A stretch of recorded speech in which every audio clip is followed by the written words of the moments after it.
మనందరికీ తండ్రియు, మన రక్షకుడును, మన ప్రియ ప్రభువగు శ్రీ యేసుక్రీస్తు శుభనామంలో మీ అందరికీ కూడా ఉదయకాలము ప్రత్యేకమైన వందనాలు తెలియజేసుకుంటున్నానండి. మరి మీరందరూ కూడా మరి మాతృ దినోత్సవం మరి అంటే మదర్స్ డే అని మరి మంచిగా సెలబ్రేట్ చేసుకున్నారా? సెలబ్రేషన్ అంటే ఏంటి? మరి ఏదో తినాలి, లేకపోతే ఎక్కడికో మంచి మంచి ప్లేసులకు వెళ్ళాలనో, లేకపోతే ఇంకా ఏదన్నా మంచి చీరలు కట్టుకోవాలనో, లేకపోతే అవే ఇవ్వాలనో గిఫ్ట్స్గా, లేకపోతే అదే కాకుండా ప్రేమ ఆప్యాయతగా హత్తుకొని మరి అమ్మను కానీ, మరి భార్యను కానీ, మరి అట్లాగనే బిడ్డలను కానీ ప్రేమతోటి మరి ఎంతగానో సంతోషించారని అనుకుంటున్నాను. మరి మాకైతే ఇంకా కూడా మరి మధ్యాహ్న సమయము కాబట్టి మేము ఇంకా కూడా మరి ఆ సెలబ్రేషన్ అంటే ఆనందము అంటే అది ఒక కాలంలో ఒక సమయములో క్రీస్తునందు మనకి వసగిన ఆ భాగ్యము కాబట్టి మరి ధన్యతగా ఎంచుకోవాలి. కాబట్టి మరి ఇంకా కూడా మరి మేము మదర్స్ డే అంటే మాతృదినోత్సవ దినంలోనే ఉన్నామండి. మరి నన్ను ఏం చేస్తున్నావని మీరు అడగవచ్చు. మరి ఏం చేస్తున్నానంటే అన్వయించుకుంటున్నాను అనమాట. ఏమనంటే జబదయి జబదయి తల్లి, కుమారుల తల్లి మరి తన కుమారుల్ని ఎవరు అంటే ఇప్పుడు ఈ ప్రభు పరలోకానికి వెళ్తాను అన్నారు.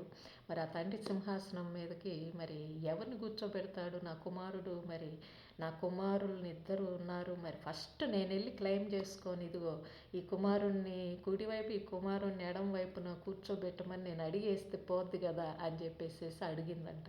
సో అది వచ్చింది నా మనసులో అనమాట. ఆలోచన వచ్చి మరి ఏంటి దేవా, మరి మరి ఆ తల్లితో నువ్వేమన్నావంటే మరి నువ్వు అడుగుతున్నావు కానీ మరి నేను నా గిన్నెలోది నేను త్రాగగలిగే అది నీకు తెలుసా ఏంటో అని అంటే ఎస్ వాళ్ళు తాగుతారని చెప్పిందంట. అంటే ఈ తల్లి మనస్సును చూడండి, ఎప్పుడు కూడా తన బిడ్డలకు మంచి మేలు కలగాలనే ఈ తల్లి మనసు అనేది కోరుకుంటూ ఉంటుంది. అవునా? మరి నిన్న మరి మాకు ప్రేయర్ గ్రూప్లో బ్రదర్ యశువా గారు చాలా చక్కగా మరి ఎన్నో ఉపమానాలు ఇచ్చారనమాట. సామెతల గ్రంథంలో అలాగనే మరి తల్లి గురించి మరి అట్లాగనే ఎన్నో ఉపమానాలు చెప్పుకుంటూ మరి చక్కగా మరి ఆ మాతృదినోత్సవం మెసేజ్ ఇచ్చారండి. మరి ప్రభునామాన మరి ఎంతో సంతోషించాను. మరి వందనాలు తెలియజేసుకుంటున్నాను. మరి అట్లాగనే మరి ఇవన్నీ అంటే ఎన్ని ఉపమానాలు ఎన్ని ఎన్ని ఇచ్చినా అవి మనం అందరం కూడా మరి అవి అప్లై చేసుకోవటం అంటే ఎప్పుడు కూడా అడుగుతూ ఉంటాం అనమాట. దేవా నాకే మరి ఇస్తావా? నాకే జరుగుతుందా? మరి నా బిడ్డలకే ఇస్తావా? ఎప్పుడు కూడా ఈ తల్లి మనసు అనేది చూడండి, విన్నా కూడా మరలా కూడా నాకేమిస్తావు, నాకేమిస్తావు అన్నట్టే వెళ్ళిపోతూ ఉంటాం. అవునా? మరి యాషువా గారు జషువా గారు తల్లి మరి తండ్రి ఇద్దరు కూడా మరి చనిపోయారు. మరి అమ్మగారి మరి ఆత్మ శాంతించాలని, అట్లాగనే తండ్రి గారి ఆత్మ శాంతించాలని, అలాగనే మరి ఎంతమంది తల్లులు మరి లోకంలోనికి బిడ్డల్ని తీసుకొని వచ్చి మరి నిద్రిస్తున్నారు. అందరి ఆత్మలు మరి శాంతించి మరి నిద్రించుచున్న వారందరూ కూడా లేస్తారు అన్నప్పుడు మరి ఆ దినం ఎప్పుడు వస్తుంది దేవా? అందరం ధన్యులమే కదా అని చెప్పేసేసి ఎప్పుడు వస్తుంది అని ఆ దినం గురించి చూస్తూ మరి ఇప్పుడున్న ఈ దినము అంటే ఇప్పుడు ఈరోజు నిన్ను పిలిచాను కదా రజిత, సరే అప్పుడు ఎప్పుడో నిద్రించారు, అది ఆ పని అనేది ఎంత ఆలోచిస్తావు? ఆలోచించుకుంటూ ఇప్పుడు ఈరోజు మరి నేను షెల్టర్కి ఉన్న వాళ్ళకి ఏం వండుతున్నావు అని చెప్పి దేవుడు నన్ను అడుగుతుంటే ఉండు దేవా ఈరోజు కూడా నాకు నేనే ఆలోచించుకోవటం అనేది ఏమి ఇవ్వవా అని చెప్పేసేసి మరలా నాకు నేనే ఆలోచించుకుందామా అని అంటే అందులో మరలా ఏముంది ఆలోచించుకునేది? షెల్టర్లోకి పిలిచిన ఉద్దేశం ఏంటి? సర్వ్ చేయటం అంటే ఇతరులకు సర్వ్ చేయమని. కాబట్టి మరి అందులో మరలా నీకు నువ్వేంటి చూచుకునేదని దేవుడు నన్ను అడుగుతూ ఉంటారండి. ఎప్పుడు కూడా విభేదం అనమాట. అంటే ఏంటంటే నా అనేది వస్తూ ఉంటుంది, నువ్వు కాదు మన అనే దాంట్లోకి రా అని చెప్పేసి ఆయన పిలుస్తూ ఉంటారు. అవునా? అట్లాగనే ఈ జబది కుమారులు ఇద్దరిని కూడా మరి మనం అన్వయించుకుంటే కనుక జబది అని అంటే దానికి అంటే జబదయి అనే ఆ మీనింగ్ ఏంటంటే యెహోవా హ్యాస్ గివెన్ అంటే జెహోవా హ్యాస్ గివెన్ అంటే దేవుడు ఇచ్చారంట. ఏమిచ్చారండి దేవుడు మనకు? క్రీస్తునందు. అవును. ఏమని ఇచ్చారు? ఆలోచనలు ఇచ్చారు. ఏంటి ఆలోచన? అది ఏంటి అనేది మనం చూచుకుంటే అది ఈ లోకానికి వచ్చి వాక్యమై నడిచి వాక్యము శరీరమై నడిచి తన తల్లి గర్భమును ధన్యురాల్ని చేసి అట్లాగనే మరి అది తీసుకున్న ప్రతి మనందరినీ కూడా ఎవరమైతే మనము ఆయన క్రీస్తుని ఆ ప్రేమను తీసుకుంటున్నామో, ఆ క్షమను తీసుకుంటున్నామో అది మనందరినీ కూడా ఎంతటి ధన్యులను చేస్తుందండి. ఎలా అంటే అందులో క్షమ ఉంది, అందులో విధేయత ఉంది, అందులో సమర్పణ ఉంది, అది ప్రేమించటము, అది ఒకరిని ఒకరము మరి కట్టుకోవటము, ఈ ఆయన రాజ్యం అనేది రాబోతుంది అనేది చెప్పటమే కదండి. కాబట్టి మరి ఈ లోకంలో మరి ఎంతోమంది ఈ లోకము అనేది కనుక అంటే ఈ భూమి తీసుకోండి. ఈ భూమి అనేది కనుక గర్భముగా తీసుకున్నామనుకోండి, ఇప్పుడు అది దేవుడు పిలిచిన పిలుపులను అనమాట. ఇప్పుడు నన్ను పిలిచారు, ఇదిగో ఈ ప్రదేశంలో ఈ గర్భంలో ఈ సమస్యలు వీటికి డెలివరెన్స్ ఇస్తావా అని పిలుస్తారు. అంటే ఏంటంటే ఏంటి ప్రభువా ఏంటి ఆ సమస్యలు అని అంటే మరి నేనే ఒక సమస్యలో ఉన్నప్పుడు మరి నేనున్నాను కదా అంటే ఇదిగో పేతురురా, ఇదిగో ఆంద్రేయరా అని చెప్పేసి ఇద్దరిని పిలిచారు. అవునా? పిలిచినప్పుడు పేతురు అంటే విశ్వాసం, అట్లాగనే ఆంద్రేయ అంటే శక్తి అంట. సరే, వట్టి విశ్వాసం ఒక్కతే రాకుండా మనము ఈ సమస్యలలో వెళుతూ ఉన్నప్పుడు మనము ప్రభు యందు కాన్సన్ట్రేషన్ కంటే ఆయన యందు గురి పెట్టుకొని పోతూ ఉన్నప్పుడు ఆ విశ్వాసం శక్తితోటి కలిసి అది ఫలిస్తుందంటే ఏం ఫలిస్తుంది దేవా అని అడిగితే కనుక ప్రేమను ఫలింపజేయాలి, దాంట్లో ఉన్న విధేయతను ఫలింపజేయాలి అని పిలుస్తున్నప్పుడు ఇప్పుడు ఒక్కొక్క గ్రౌండ్కి పిలుచుకుంటూ ఉంటారు. మదర్ తెరిస్సా ఏమన్నా భౌతికంగా గర్భవతి అయిందండి? లేదు కదా. మరి ఆమెను కూడా తల్లి అని పిలిచారుగా. అంటే ఏమి చేసింది అని అంటే అక్కడున్న ప్రదేశంలో నువ్వు వెళ్ళి ఫలించు అని ఆమెకి మరి కొన్ని లక్షణాలు ఇచ్చారు. ఏంటంటే సంపూర్ణమైన సమర్పణ, ప్రేమ, అందరినీ కూడా ఆప్యాయతగా ఆలింగనం చేసుకోవటము, హత్తుకోవటము, ఎయిడ్స్ పేషెంట్స్, లెప్రసీ, కుష్ఠవ్యాధి బిడ్డలు, అక్కడ ఉన్న ప్రాస్టిట్యూషను, వ్యభిచారము, వాటన్నిటిలో కూడా ఆ యొక్క గ్రౌండ్ అంటే అది ప్రసవ వేదన పడుతూ ఉంది. ఆ ప్రసవ వేదన పడుతున్న ఆ స్థలంలోకి నువ్వు వెళ్ళి మరి డెలివరెన్స్ అంటే విడుదల ఇస్తావా అంటే దానికి అంటే ఏమంటారండి, ప్రసవాన్ని ఇస్తావా అని ఒక ఏమంటారండి మంత్రగా డెలివరీ చేసేవాళ్ళు ఇదివరకు మంత్రసానిగా వెళతావా అని చెప్పేసి పిలిచుండొచ్చు. అందుకని అక్కడికి వెళ్ళి మరి ఆమె ఆ ప్రదేశాన్ని అంతటిని కూడా మరి ఎంతగానో తన ప్రేమలో కట్టుకున్నారు.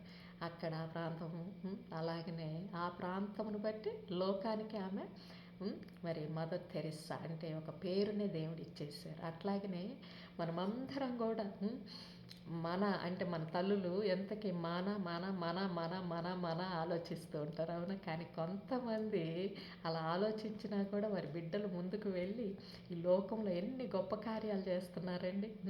మరి గౌతమ్ అని, మరి శ్రీదేవి అని, యాంకర్ శ్రీదేవి అని, మరి అట్లాగనే ఎంతోమంది మరి అట్లాగనే పిలువబడిన ప్రభువునందు పిలిచిన వాళ్ళము మరి ఎంతోమంది ముందుకు వచ్చి ఒక నీతి లేని ప్రదేశాలు, ఒక విధేయత లేని ప్రదేశాలు, ఒక మరి తగ్గింపు లేని ప్రదేశాలు, ఒక పవిత్రత లేని ప్రదేశాలు పోగొట్టుకున్న ప్రతిదానికి కూడా మీరు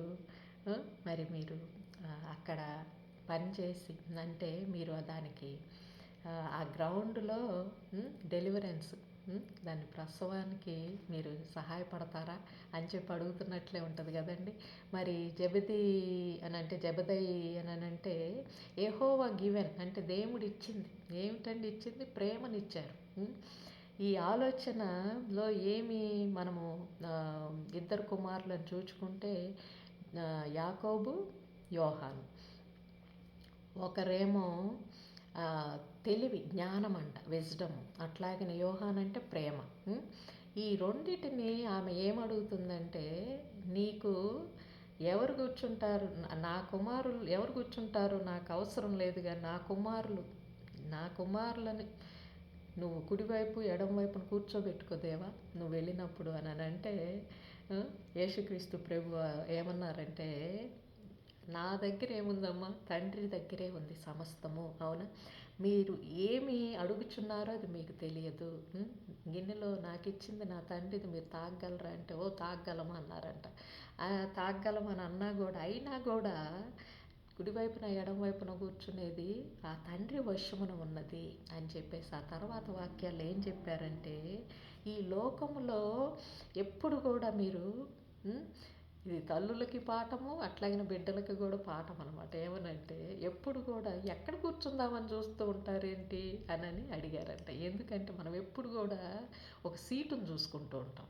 ఎక్కడ కూర్చుంటే బాగుంటుంది, లోకంలో నేను గొప్ప అని అనుకోవటానికి ఎక్కడ కూర్చుంటే బాగుంటుంది, ఎక్కడ కూర్చుంటే బాగుంటుంది, బాగా డబ్బు ఉంటే అక్కడ కూర్చుంటే అందరు చూసి డబ్బు ఉన్నోడు కదా అని అనుకో, బాగా అధికారం ఉంటే అధికారం ఉంది కదా అనుకుంటారు. బాగా ఈ లోకంలో ఎక్కడ అంతస్తులు ఉంటే అవి ఉన్నాయి కదా, అందుకని అలా ఈ ఆశల్లోనే వీటిల్లోనే మనం ఎప్పుడు కూడా కూర్చుందాము అనుకుంటూ ఉంటాం, లోకం ముందు మన యొక్క అధికారం.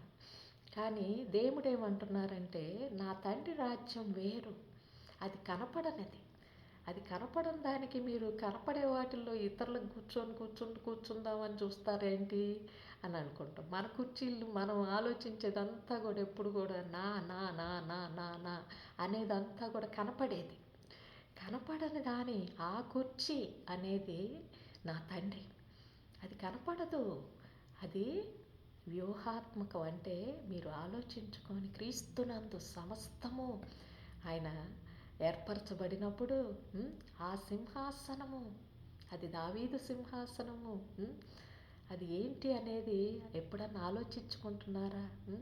మనం ఎంతవరకు మనం కూర్చుందామా, మన పిల్లలు కూర్చుందామా, వారి పిల్లలు కూర్చోబెడదామని మనం అనుకుంటూనే ఉంటాం. అందులో తప్పు ఉందని అనుకోవట్లేదు. కానీ ఇంకా ఎంత కాలము ఈ లోకంలోని ఈ కుర్చీలని కోరుకుంటూ ఉంటారు, లేదా ఈ కుర్చీల వల్లే ఆ కుర్చీ ఉంటుందని అనుకుంటారు అని ప్రభు మరి మనకేమి చెబుతున్నారంటే, ఏముంది అసలు ఇందులో గొప్పతనం అంటే ఏంటంటే, ఒకరికి పరిచారకులుగా ఉండటం గొప్ప అంట అనేది ఎంత బాగా చెప్పారండి. మీరు ఒకరికి ఒకరు ఎవరైతే ముఖ్యుడిగా ఉండి అక్కడ కూర్చోవాలనుకుంటున్నారో, ఎక్కడ కూర్చోవాలంటే పాదాల దగ్గర కూర్చోండి. మనం ఎవరన్నా అంటే ఇప్పుడు అంటే తెలియక అనేది అన్యత, దాంట్లోంచి తెలిసిన వారికి వచ్చి ఇంక మరల కూడా ఎక్కడన్నా తెలియని వారి దగ్గర పోయి పాదాల దగ్గర కూర్చోవటమా, అమ్మో ఇంకేమన్నా ఉందా? మనకు అస్సలు పాదాల దగ్గర ఏంటి, మనం ఎక్కడ కూర్చుందాము అనేది ఎప్పుడు కూడా ప్రభు దగ్గర కూర్చున్నామంటే, ప్రభు ఏమంటున్నారంటే, నా ప్రభువునైనా ఆ క్రీస్తుని మీకు ఇచ్చాను, ఆయన ఈ లోకానికి వచ్చి ఒకరికొకరు పరిచారకులు అవ్వండి, ఒకరికొకరు తగ్గించుకోండి, ప్రేమలో, సమర్పణలో. కాబట్టి ఇప్పుడు యాకోబు అనే విజ్డము అంటే జ్ఞానము, ఈ ప్రేమ అనే యోహాను, ఇద్దరు కుమారులు ఎక్కడ కూర్చుంటారండి ఇప్పుడు మీరు చెప్పండి? లోక జ్ఞానం బట్టి మనము అయితే మనం కుర్చీలని మనం ఈ లోకంలో ఈ అధికారమును కానీ, ఈ ఆస్తులను కానీ, లేకపోతే ఇంకోటి కానీ కాంక్షలో చూసుకోవచ్చు. కానీ ప్రేమలో ఉన్న జ్ఞానం ఎక్కడికి వెళ్ళాలంటే, ఇంకొకరి పాదాలంటే పరిచారకత్వములో, అది మనం కూర్చోవాల్సింది, అది మనం కోరుకోవాల్సింది, అది ఆ తగ్గింపు, ఆ సమర్పణ. ఒకరినొకరము మనము ఈ లోకంలో ఎలా తండ్రి యొద్ద కుడి పక్కన ఎడం వైపున కూర్చుంటాము అని అనుకోవటానికి నిర్దేశించేది అది. తండ్రి చూస్తూ ఉన్నప్పుడు క్రీస్తునందు మనం తెలిసిన వారము ఇంకా కూడా తెలియనట్లుగా ఈ అధికారాన్ని, ఈ లోకపు లాలసత్వం, ఈ ఆంక్ష ఈ వీటిలోనే ఉంటామా? కాదు కదా.